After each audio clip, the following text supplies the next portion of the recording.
Bonjour. Alors aujourd'hui, je souhaite aborder un sujet aussi délicat qu'essentiel. Comment accompagner son animal lors de sa fin de vie?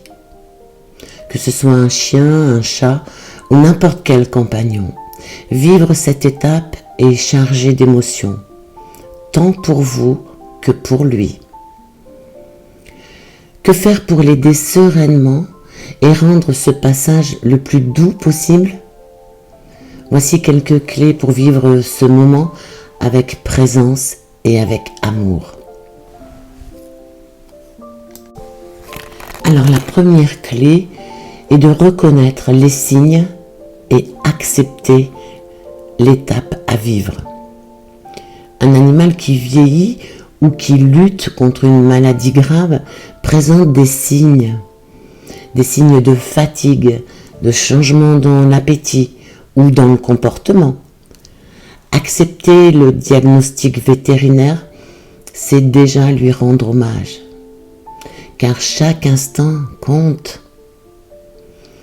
Et profiter de ces derniers jours pour créer encore des souvenirs dans le respect et les besoins spécifiques de votre compagnon.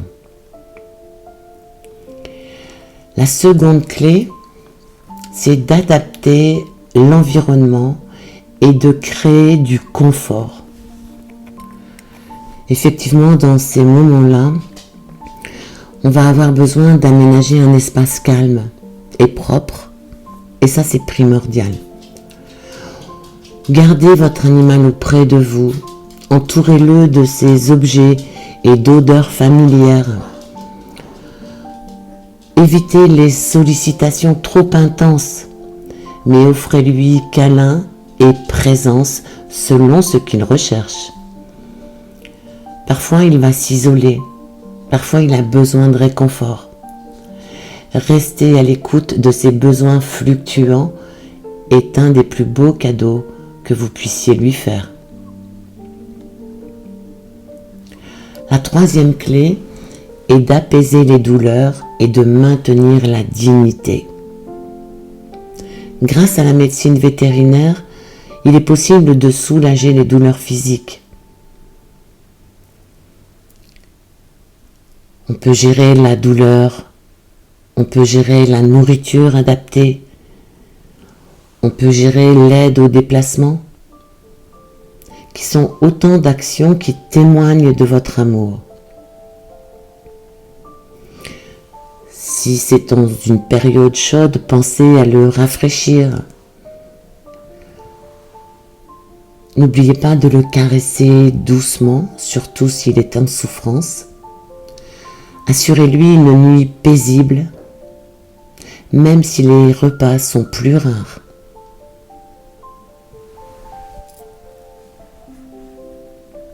La quatrième clé est de vérifier son regard régulièrement.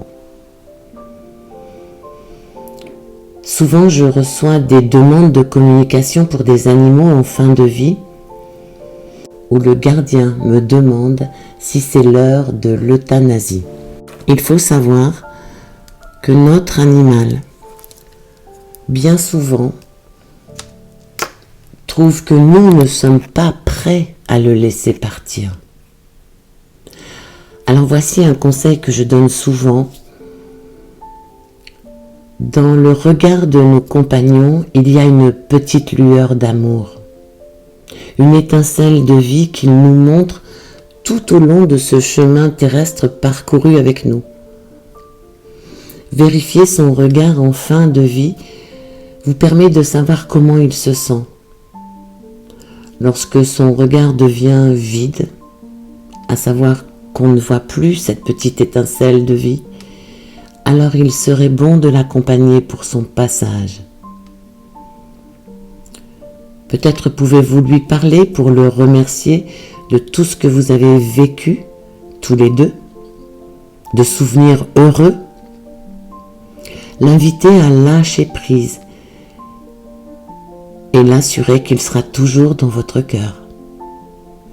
Et surtout, lui donner l'autorisation de partir c'est un acte d'amour.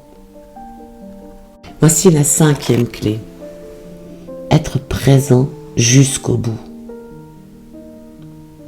Comment réagir à l'approche de la mort? La mort, qu'elle survienne naturellement ou soit accompagnée par une euthanasie, est un moment sacré. Restez près de votre animal, parlez-lui doucement, caressez-le. S'il y a euthanasie, installez-le dans un lieu paisible si c'est possible, avec une couverture familière. Plus que tout, ne laissez pas votre stress ou votre tristesse envahir l'espace. Votre animal perçoit vos émotions. Personnellement, quand j'ai dû vivre ces moments-là, j'avais fait provision de petits souvenirs heureux.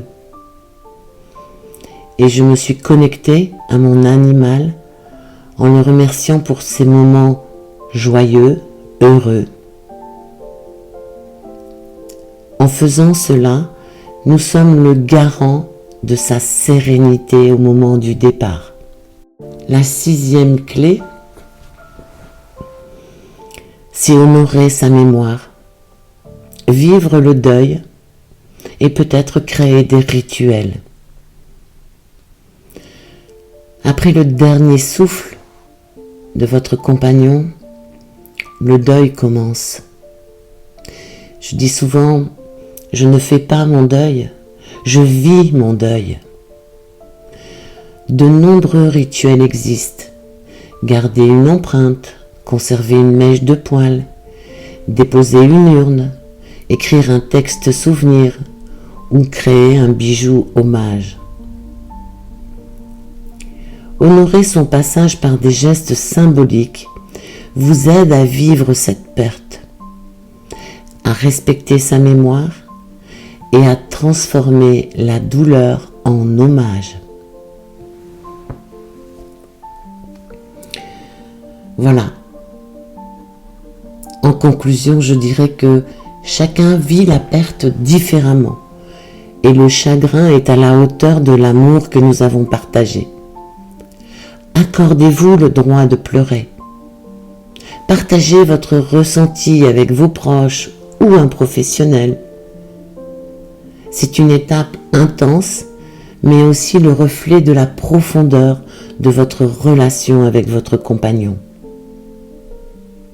Ce voyage jusqu'au bout est une expérience d'amour inconditionnel. Vous allez grandir en l'accompagnant, tout comme il vous a aidé à vivre pleinement. Surtout, offrez-lui une fin de vie aussi douce que possible.